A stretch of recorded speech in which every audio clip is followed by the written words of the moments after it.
And we are back once again with Inside Sports Fantasy Football. It's Gerald Glassford coming right back at you here from Inside Sports Fantasy Football, the Pop Culture Cosmos, and the Lakers Fast Break.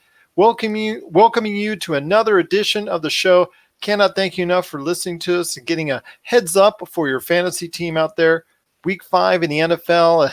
It's almost upon us as far as another great weekend of action in the NFL. And here with me to break it down once again. Well, last week we were hoping he was going to come on the show, but he was so excited over the game last week in Green Bay. I could tell he just wanted to go ahead and focus on that. And that's the commitment he has to the NFL. But he's back this week talking some great stuff for you fantasy football team owners out there. It's Chris Lardieri from Inside Sports. Chris, glad to have you back on the program. Gerald, thanks for having me and for understanding. All kidding aside, I think I was more irate with the Packers play calling late in that game. But yes, I was trying to do my homework. Fair enough indeed. That's okay. I've got Aaron Rodgers as my backup QB, and he's doing okay. He's not too bad, but not at the level I think I'm used to. It's just I may be expecting too much when it comes to Aaron Rodgers. Maybe it's just I know his wide receiver corps are kind of depleted at the moment, and I know his offensive line is not the greatest, but still he's got nice numbers. It's just not the outstanding eye-popping video game numbers I'm used to seeing from Aaron Rodgers. Yeah, exactly. And I feel like too, especially with a new coach and a new offense, they're growing pains. We've hit the first quarter mark of the NFL season. Hopefully those kinks get worked out. But yeah, I think he'll come around inevitably. I mean, the good news is at least the Packers have a defense, so he won't be playing from behind constantly or getting battered even like he has in previous seasons. This is true, my friend. So if you've got Aaron Rodgers, I would suggest holding on to him. Like I said, the the scores that he's been getting have not been outstanding. They've been pretty solid. And if you're okay, if you've got a really nice, well-rounded team, pretty solid, works for a lot of people out there. Possibly even look for him halfway or even the latter part of the season to start gelling with his offense and getting those numbers even higher going forward. But I'll tell you what, my friend, it's going to be a great weekend in the NFL this weekend. Looking forward to week 5. A lot of great matchups, but I know there's a couple in particular you're looking forward to that you think fantasy team owners should target. If I want to hear from you now, what are those games that you're looking forward to the most? Looking at the LA, formerly San Diego Chargers against the Denver Broncos. The Broncos have really gotten off to a rough start. Now they've lost one of their top defensive players, Bradley Chubb. This is a team that's reeling. They come into the city of Carson to face the Chargers in a glorified soccer stadium. And I think that bodes well. I think that's going to bode well for the Chargers offense, whether it be Austin Eckler, Keenan Allen, Mike Williams, you name it, even Phillip Rivers. I think this is a week where they could really put up some points against a team that had a once formidable defense, but it looks like now that's not the case. And my logic is this. Gardner Minshew, nothing against him. I think he's a great story coming off the bench for Nick Foles. But when he's driving the ball down the field in Denver against that defense, Phillip Rivers, a veteran, experienced quarterback with a lot more weapons, should be able to do the same. Well, I'd say this, my friend. It's one of the jokes that I had lined up for you on last week's program because I was noticing the ticket prices. And I noticed the Los Angeles Chargers and the LA Rams had the two games that had the lowest prices by far of anyone as far as for sale out there. I thought it was kind of amusing, so I thought I'd point that out to you. I mean, you could have literally gone to both games for $25, literally gone to both games for $25 if you wanted to. So that was kind of funny. I just thought I'd point that out. It was right there for you. I was just like, he wasn't here for me to tell the joke. Oh, I'm so bummed. But I will say this. The Los Angeles Chargers of Carson, as you and I have coined the term for them, similar to what the Los Angeles Angels of Anaheim have tried to do. I'll tell you what, they're still a very solid team.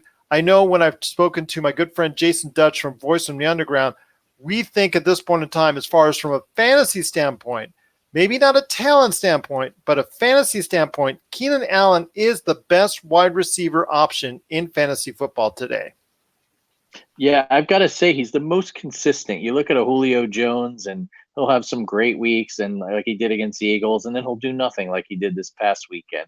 To kind of not get into the weeds too much, the statistical term, he's got a much better standard deviation. He's more steady. I have him on one of my teams, and frankly, every week when I just peek through like the projections or the rankings, he's easily a top three wide receiver. But I've got to agree with you, and I think too, Rivers always manages to find a way to get the ball to him, kind of like Jared Goff has been this season with Cooper Cup, although that game didn't end as well Thursday night. But I do feel that those two clearly have a rapport.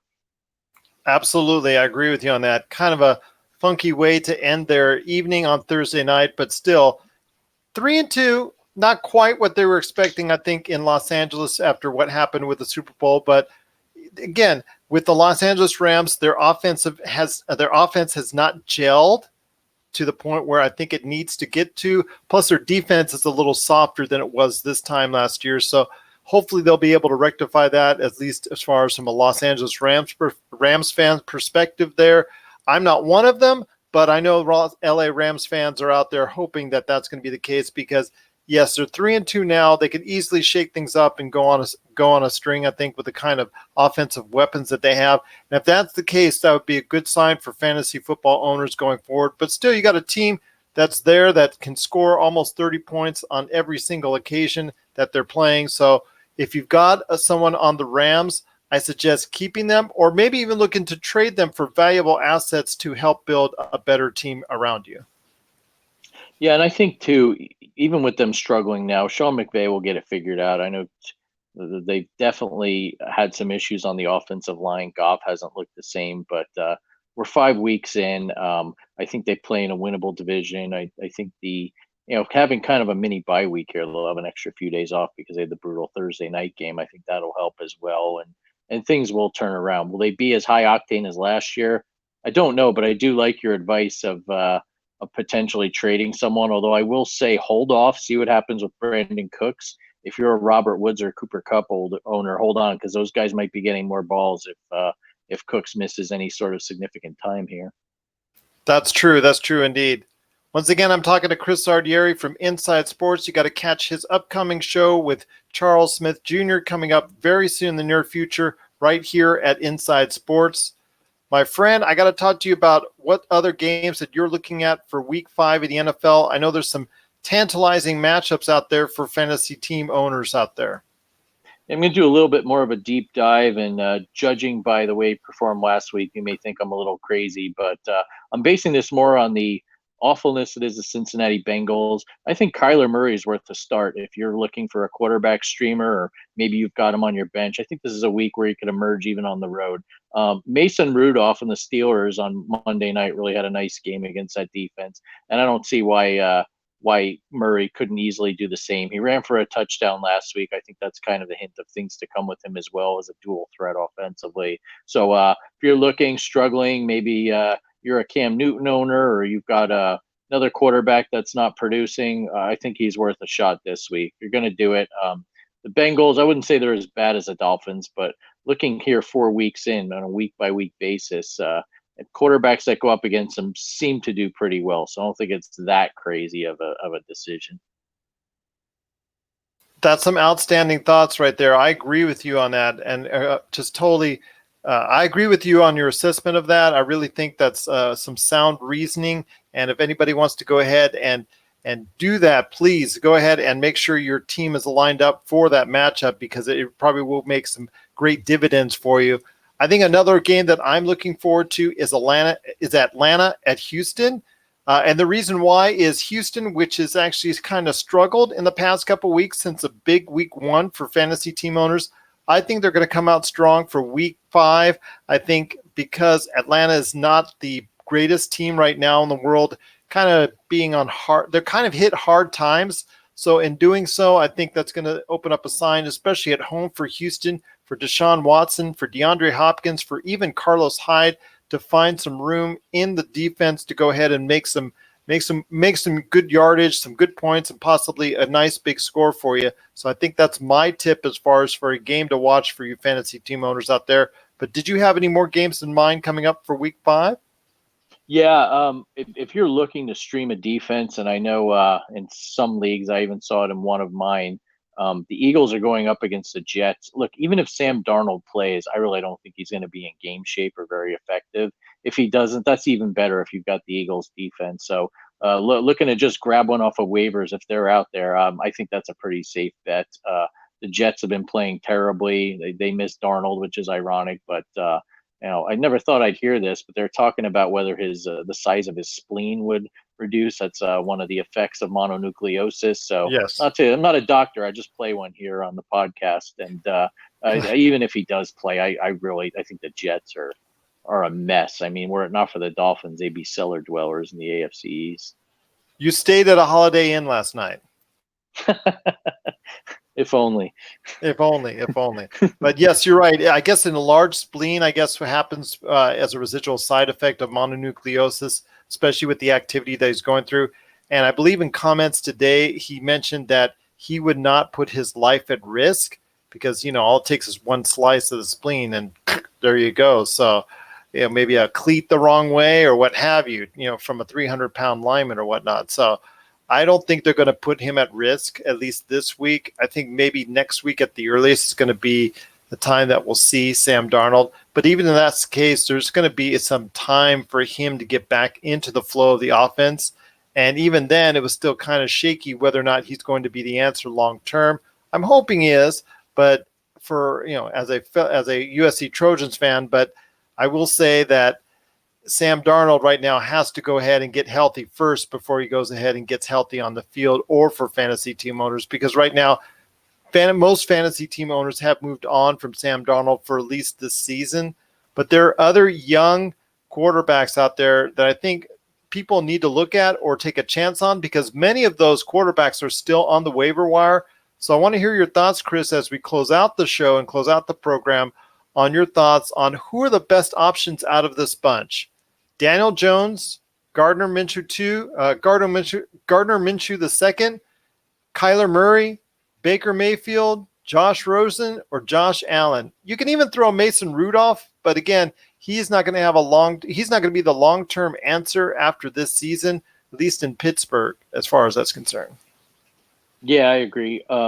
I think Jones is worth a look, but you've got to be careful with him and look at a week-by-week basis. They play the Vikings this week. We've got a pretty good defense, but I think it's still a fairly favorable matchup with the way the Giants have looked offensively. But then you look in the coming weeks, and they go up against the Patriots, for instance, and then they're going to start facing the Eagles and the Cowboys of the world, and I think they're really going to expose him for the rookie that it is. Nothing against him, but they've got far more stout defenses than what he's seen so far. Of all of them, as I mentioned earlier, I really like Murray. I think the team's atrocious, but atrocious team does not always make for a bad fantasy football play. Deeper dive, I really like the way Minshew's played. And if you've got him out there on waivers in your league, I think you grab him. There's talk coming out of Jacksonville that even if Foles does come back healthy, that the poor guy may end up losing his job, that he's playing well. His teammates really like him. He's got a grasp of the offense. He's got kind of this chip on his shoulder. He bounced around a few schools in college, just kind of me against the world mentality. And I think it's paying off. With Allen in Carolina, I think he's kind of interesting too. My fear there is, other than McCaffrey, if you stop him, I don't think he has the weapons. I think Minshew's got a better cadre of receivers around him, Westbrook and Chark, for instance. So I think those are the ones you look at. Really, other than that, Josh Rosen, I feel bad for the guy playing for the Dolphins, but he's got absolutely nothing to work with. And like you said, I think Rudolph's intriguing if you're really struggling or on a bye week. But again, it would have to be against a team like the Bengals or someone with a really weak defense. So kind of in that order. I'm going to throw another name out there. I managed to find him on waivers, and it's a little trick now that we're heading into bye week season. Someone put Jimmy Garoppolo on waivers because he was on the bye last week, and I was able to snap him up early Wednesday morning. It's a guy like that, if someone doesn't have the roster space or do their homework with their bye weeks, you can pick someone up like that. Even a Jacoby Brissett we've talked about previously. Stash him on your bench, because the way quarterbacks are falling here in the first quarter of the year, you never know. You may need a Garoppolo in the second half of the season, and as we saw a few years ago, he can get hot. Actually, I like your assessment on Jimmy Garoppolo because it can turn around right away for a player like him. I think if he gets on a hot streak, I think you can see another 2-3 game stretch where he becomes at or near the top of the quarterback rankings list. It's just he's not consistent, in my opinion. but still he has those 2, 3, even 4 game stretches where he is just unstoppable out there and can really make it for a fantasy team out there that a team owner can just ride his success for at least a 3-4 game period. But as soon as there's any sign of inconsistency, they need to get off of Jimmy Garoppolo as their starting quarterback right away. Yeah, definitely. Stash and just wait for the right moment. Absolutely, my friend. Well, again, it's been great talking to you. Any last thoughts on week 5? Do you have any other matchups you want to talk about? Any other games that you're thinking of for this weekend in the NFL? Yeah, I do think one team that impressed me has been the Saints, especially from a defensive perspective. So I think that's another team that's been out there in some leagues on waivers. While I think the Buccaneers really stunned the world by coming into the LA Coliseum and just spanking the Rams, I think they're due to come back down to earth. And I feel as though the Saints have a pretty stout defense this year. And then the Green Bay Dallas game, while I do think that makes for a compelling watch late Sunday afternoon, I'm not sure if we're going to see the offensive output that we've seen in other matchups between these two teams. I feel like both teams' defenses are kind of I don't want to say unheralded, but they're better than they've been in the past. So that's a kind of game where I feel like Green Bay's got some injuries, and Aaron Jones really hasn't been able to establish the run at times this year, and Dallas been pretty good about stopping it. You may want to lean back on some of those players where you think, should I have them in the lineup? Just a hunch here. I feel like it might be one of those lower scoring affairs, so don't expect a whole lot of offensive output from any players you have on either of those sides. Yeah, that sounds like something I would go along with as well, especially being here in Vegas. Probably would lay the under if it were something going to go along like that right now. So yeah, that said, watch it be another 38-35 shootout instant classic. Yeah. Always the opposite of what we say. So such is the life of sports and sports analyzing. So, but my friend, I know you've got some good stuff coming up with Charles Smith Jr. as far as Inside Sports. Can you give us an update before you head on out as far as what's going on with Inside Sports? Yeah, so we're about to dust it off and get the shows up and running. This show's going to be a lot more of the kind of week by week analysis, and then we're also going to give our picks. Charles loves the over unders. I like to pick a dog every week, and then two, just kind of throw around the hot topics of the day and debate those as well. There are no fake debates on this show. Charles doesn't have to pick point A, and then I necessarily disagree with point A. We're pretty genuine about it, so looking forward to it coming up. Once again, that's Inside Sports. You can hear it when it comes out, and we'll keep you updated as well right here on the Inside Sports Fantasy Football channel. Also as well, when Inside Sports comes back live with Chris and Charles and all the gang as part of Inside Sports.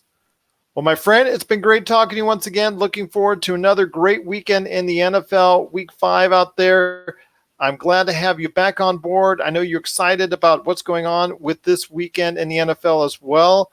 Just can't wait to be talking to you next week. Any last thoughts on the way out? Yeah, for those of you kind of monitoring announcing teams, things like that, I don't know a heck of a lot of people that like Joe Buck, but good news for football fans, he's going to be off doing baseball games soon, so we won't have to endure much of him through the remainder of October. So there's some room for optimism for NFL fans. True, and for I know that's true, and that could be really that's true, and that could lead to a really hairy situation for him. So sorry, pardon the pun. Yeah, well played indeed. Well, from once I did it anyway, so what can I say? All right, my friend, always great to have you on the show. Looking forward to talking to you next week about more great fantasy football.